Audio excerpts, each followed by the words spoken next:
Welcome to the OK Let's Learn podcast, where we dive into books, stories, people, and tons of different topics.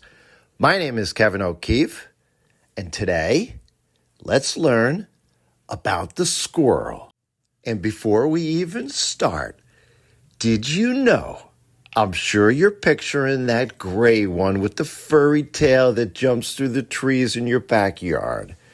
But did you know the squirrel is also a chipmunk, a woodchuck, a groundhog, and yes, a prairie dog? Of course, you got the flying squirrels as well. They don't really fly, they glide. But nevertheless, raise your hand if you knew that. We think of them as being distinct and separate, but they're all squirrels. In fact, there's 270 different species of squirrels. So, we will dive into everything that you always wanted to know about the squirrel from A to Z. So buckle up. It is an interesting ride. The squirrel that you're thinking of is the Eastern Gray Squirrel. And yes, found mostly east of the Mississippi River. You have the distinctive bushy tail. You've got usually the white spot on their chest. They're hiding nuts. They're climbing in trees. They're raiding your bird feeder. I mean, they're your the prototypical backyard animal that everyone that's out in suburbia knows. And yes, even if you're in a big city, you know the squirrels just seem like they're everywhere. Now, I mentioned 270, but just to give you a flavor of some of the different squirrels that are out there, obviously I indicated all the different types, the chipmunk, the groundhog, but in terms of actual squirrels in their name, you've got these cat-like giant squirrels in India. You've got African ground squirrels that live in deserts. You've got striped palm squirrels throughout Asia. And yes, red squirrels. Not only here in the United States, but also in Europe. And yes, you have the unique black squirrels. Now, they're all categorized into three different groups. They're either tree squirrels, ground squirrels, or flying squirrels. The tree squirrels is the one we're talking about, primarily the Eastern Gray Squirrel, right? But the black squirrel is the same as the Eastern Gray Squirrel. And their traits are obviously that they have the bushy tails. They live in trees. Yes, they nest in trees. And of course, they climb really well. The ground squirrels are the ones we talked about before. The chipmunks, the prairie dogs, the groundhogs, the woodchucks, right? So they, again, as you think about them, they're not living in trees, right? Although they hang out and they can certainly climb, but they burrow underground and they live together. And yeah, you don't see them out in the wintertime, so very often they will be hibernating. And the flying squirrels, why is it that, generally speaking, we don't see them? Well, it's because they come out at night and they have, really large eyes and they kind of just, again, glide from tree to tree. So going forward in the podcast, we're going to talk about the Eastern Gray Squirrel because, again, like I said, that's the type of squirrel we think of. When we think of squirrels, they have the name. They don't have a separate name. But no doubt, separate episodes will be in the future on the chipmunk and all those other furry friends that are actually squirrels. Now, like many of you, I grew up doing book reports, and I always found the squirrel to be fascinating. And even today with my students, we do informational essays and we put together, the kids, obviously, they love animals. Any type and any one that they have personal connections with, that makes it even more interesting. But we usually break down topics like animals into habitat, their diet, their behavior, their physical characteristics, and then generally speaking, lots of fun facts. Well, we've already talked about the Eastern Gray Squirrel in terms of its habitat, but squirrels are throughout the world. What do they eat? Well, they're omnivores, which basically means they eat both plants and animals. I mean, a carnivore are animals that eat meat, You got lions and wolves and hawks that are examples of carnivores. Then you got herbivores, right? They're just eating plants like deers and cows and rabbits. But yeah, the squirrel pretty much will eat anything. and no question, their core diet is revolving around nuts. You know this, right? Acorns especially, they love the oak trees. That's why they're in my yard, especially in my front yard in the corner of my property. When I'm out there some days raking up leaves, they're almost like they're raining acorns down at me. It's as if they're like up there just throwing acorns at me. I mean, one particular a couple seasons ago, I was literally getting bombarded by these acorns and nuts, and they weren't just falling. Yeah, they were specifically targeting me. You've got seeds, right? You've got plants. What's interesting is during the seasons, they'll actually eat different primary foods. In the spring, it's a lot of flowers, and yes, they eat insects as well, but a lot of buds. In the summer, it's mostly fruits and the seeds. That's why you're seeing them raiding the bird feeder all the time. They love seeds. Then in the fall, obviously, they're eating mostly nuts because they're collecting them. They're going to be storing them, which we will get into. And in wintertime, believe it or not, they'll also eat bark. So, they'll raid your garbage can. Certainly, you've seen that. So they're all for lots of different food. So let's get back quickly to their habitat, right? Well, I said they live all over the world, but where exactly do they live? So we talked about this. The gray squirrel lives in trees, right? But where do they sleep? How do they sleep? You never see them. Maybe you'll see them kind of hanging there, resting as if they're sleeping on top of a branch or a wooden fence. But no, they sleep obviously at night, and they nest, and they're high up in a tree. If you've ever seen trees, look up in your backyard, and you'll see like a group of sticks, as if it's, again, a nest, but it's lined with leaves, grass, moss, bark, anything. But it's clearly, you look at it, and it's just a messy nest, not like a beautiful, perfectly, impeccably shaped robin's nest, but it's a messy bird's nest. Now, clearly, it could be any type of nest, any type of bird per se, but very often, these are the squirrel's nests. And in addition to these messy nests, they could be hanging out in the cavities of trees that were like old woodpecker holes or hollow trunks.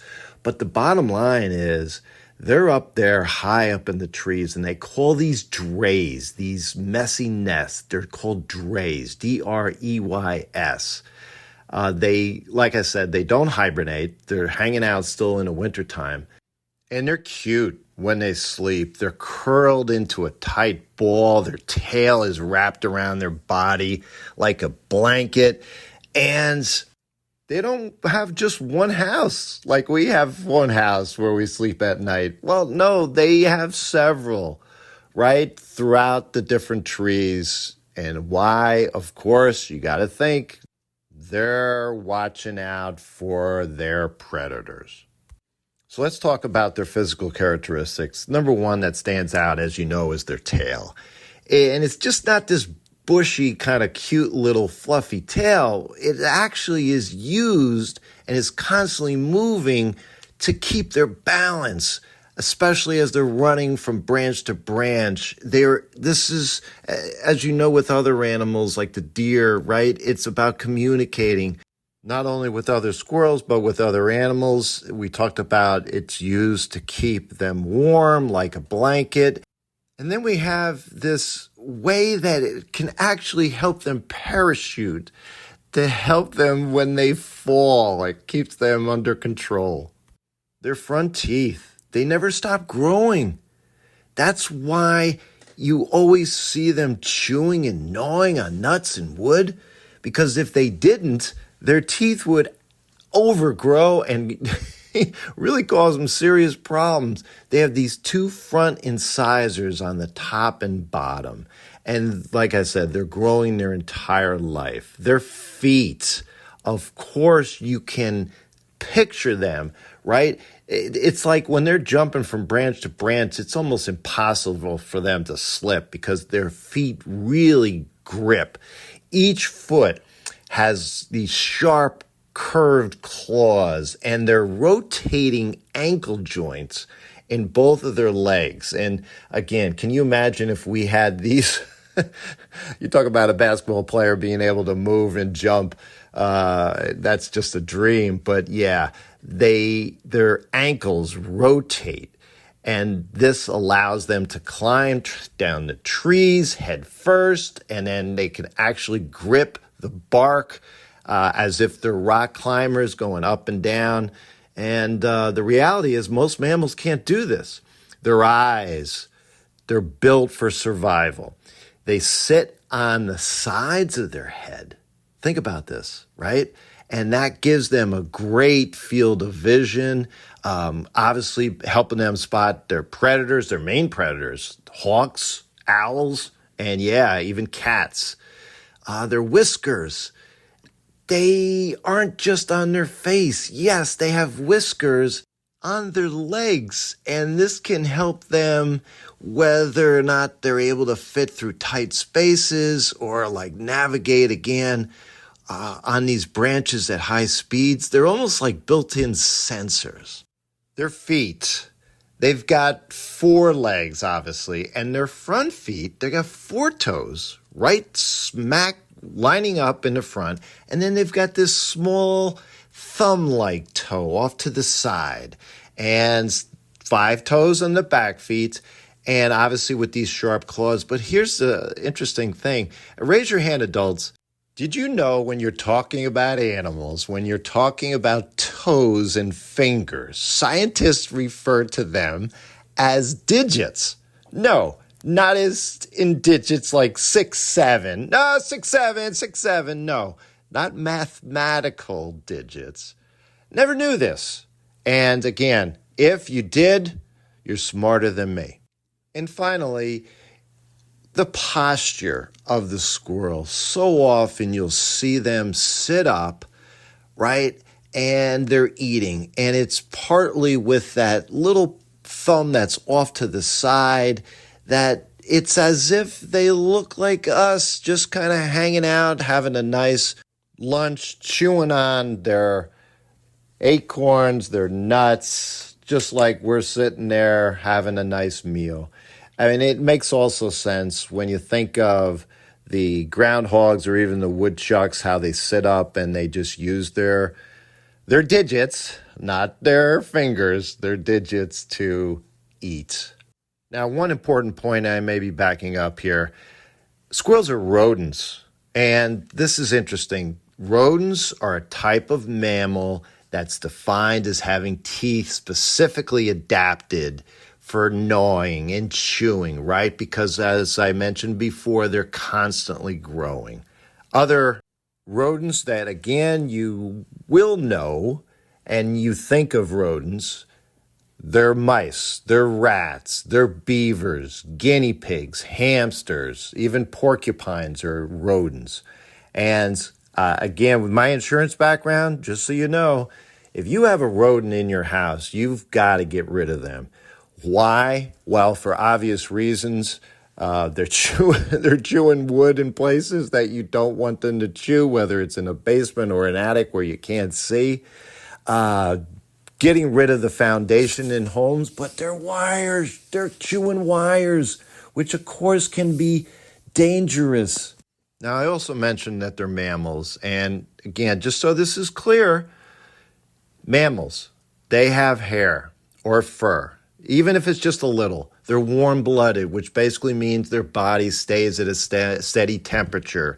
Whether it's cold or hot outside, their body's regulated. They give live birth. They don't lay eggs. And yes, the female mammals feed their babies with milk. There are, as you may know, some mammals that do lay eggs. Famously, that's the platypus. But other mammals, other than obviously a squirrel, we're mammals. Dogs and cats, whales and dolphins, and your typical wild animals like elephants and tigers. So, what do they do all day long? Well, yeah, they're not sitting around just reading magazines, checking the internet. They're just looking for food. And they're obsessed with burying nuts. And very often, yes, this is true, they forget where they buried the nuts. And they're doing it all day long. They're not just hanging out in the trees throwing nuts at me, but I'll come out in my side lawn after a day or two and beautiful manicured lawn, and there's little holes all over the place. Yes, they can be from their cousin, the chipmunk, but very often they're taking the acorns and they're burying them, and like I said, they forget them. They don't know where they are, and what is interesting about this too, and you can imagine this, well, what ends up happening? Well, they're just basically planting seeds that ultimately grow up into trees. So they're helping build the forest because they're forgetting where they're putting their nuts. But yes, they do this for the winter time to come back and to have a source of food that they're not going to have to search for all day long. And they're also messing with other animals or even other squirrels. They're pretending to bury nuts, right? So those holes that are in your ground are half the time because they're just messing with other animals so they can actually hide their actual food somewhere else. It's, listen, there's behaviors that go beyond just normal behaviors. They can actually make lots of noise, as you've seen them. They're barking, they're chattering to communicate. They're also, and again, this is common sense, but they're chasing after each other. They're having a good time very often, especially in the winter.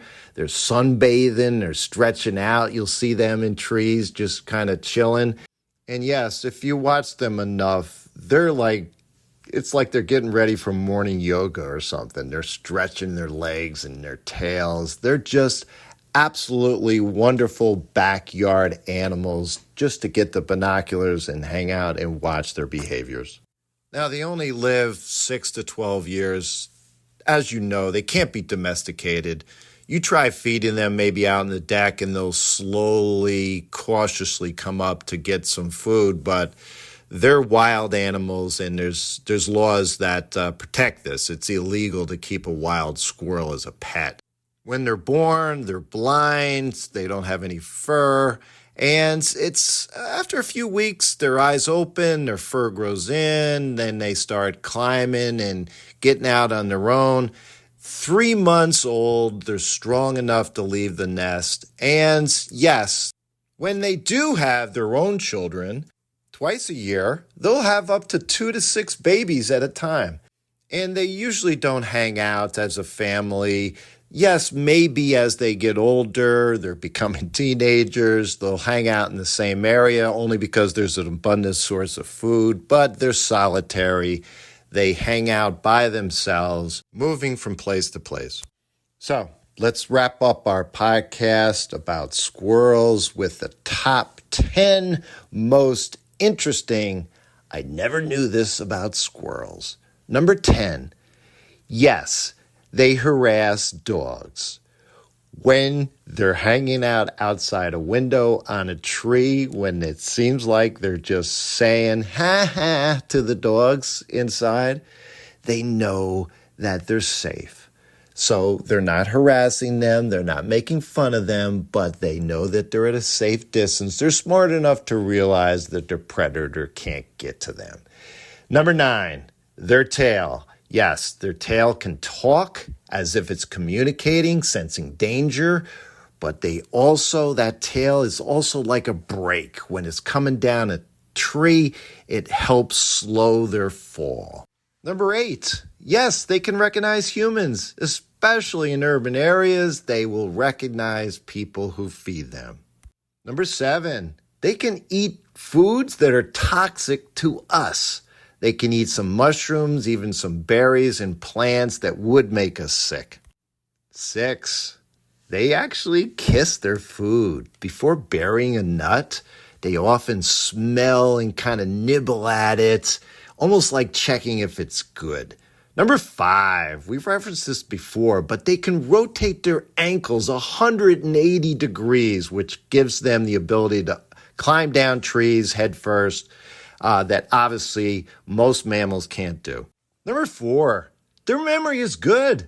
I referenced before that they're forgetting where they're burying their nuts, but in fact, they're burying nuts all over the place and they remember where most of them are. So their hippocampus, which is the area in the brain that's in charge of memory, is larger than most mammals. So yeah, they can remember a lot.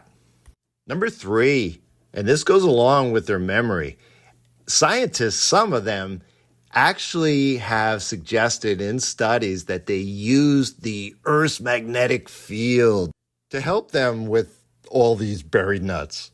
Number 2, and we've seen this with snow in the middle of winter. You got a foot of snow and they can still find those buried nuts. Why? Because their noses are very sensitive. They can smell nuts anywhere, anytime, especially if they need to. And finally, the number 1 most interesting you never knew about squirrels, they can swim. Yes, if they need to, in terms of getting away from a predator, they can paddle, they can do the breaststroke, whatever is necessary to get away from a predator or even to reach some food. Friends, thanks for staying with me on this journey all about squirrels, everything you wanted to know. I hope you enjoyed it. Reach out to me at kevmok21@gmail.com. And especially if you've been with me all the way through this episode and you're a loyal listener, going forward with our podcast into the new year, I'm hoping to have more episodes. And since it's both for children and adults, it's family friendly, there is 2 different aspects of the podcast that I will, going forward, segregate. And here's what I mean. The different topics, the tons of different topics that I will talk about, people, and random topics from day to day, that will mostly be during the week. And then what I'm thinking of, and again, this could change, but for the most part, I'll have the stories and the books be over the long weekend. I'll also have other vehicles where you could follow the podcast, websites, some social media locations, and there will be opportunities if you're thinking of helping sponsor the podcast, helping support the podcast. Again, you can reach out to me at my email, and as always appreciated to rate and review the podcast. So, have fun and keep learning.